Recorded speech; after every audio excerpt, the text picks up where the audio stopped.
I bought a Grand Seiko because I was angry. Hi, I'm Shang. Let's dive into how this SBGM221 came about.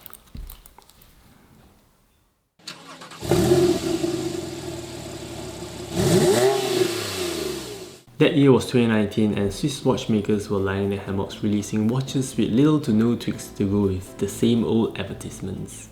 I was looking to acquire another sport watch to release some duty off the Air King, and the SBGH267 aka the Whirlpool was making waves by taking the waffle dial to a new level.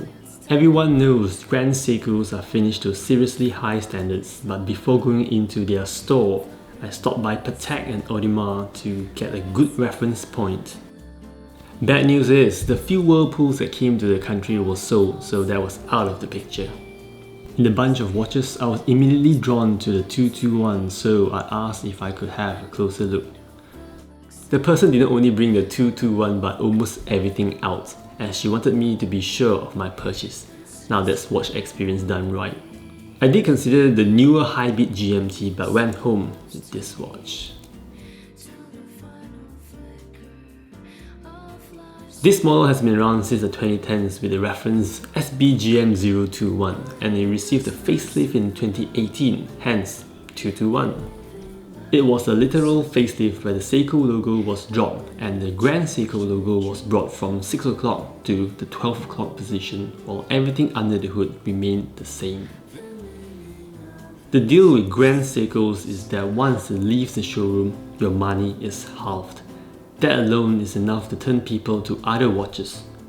I couldn't care less because to me, that is not what horology is all about. It's more of a personal experience. For example, whenever I buy a watch, I prefer to have something that I've not experienced. The Air King was the start to everything. The Speedmaster, a chronograph. The Panerai, sandwich dial, does that even count? And this, my first GMT watch, which means even more today as it reminds me of home. If you were to sit on an imaginary read list for years, why not pick one of these up while waiting angrily? That's what I did, which made me less angry. I'm glad that my money went to people who truly care about their craftsmanship instead of funding flippers and their hobbies. At 7,000 Australian dollars, I find this watch good value because the finishing on its case and movement can compete with those that are twice or even thrice its price. The polishing on its movement, you can just get lost gazing into it. Moving on to its markers, indices and date window. Every detail is done to perfection. I was already blown away seeing this level of watchmaking, and that's before looking at its pointy, mirrored finish and blue GMT hands, which cements the fact that Seiko really knows how to make watches. To top things off, the SBGM221 was given an anti-magnetic housing. Negatives. On Grand Seiko's website, this watch is only splash resistant, so do not go near water. Even though no one wears a watch on leather strap to go to the beach, it will be a lot less scary if it has a greater water resistance rating. I find the 221 wearing a little thick, standing at 13.7mm. If there's one thing I learned over the years is that watches that are below 13mm tend to wear a lot more comfortably. That aside, there's no quick set date, so if that annoys you, consider something else. Also, there's no lume, so you cannot tell time in the dark. Truth be told, none of these things really bothered me apart from wearing a little tall.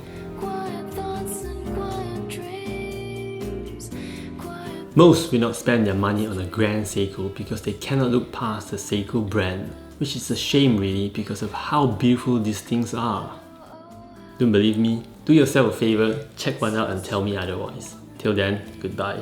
Here with you so close to me, till the final flicker of life's ember.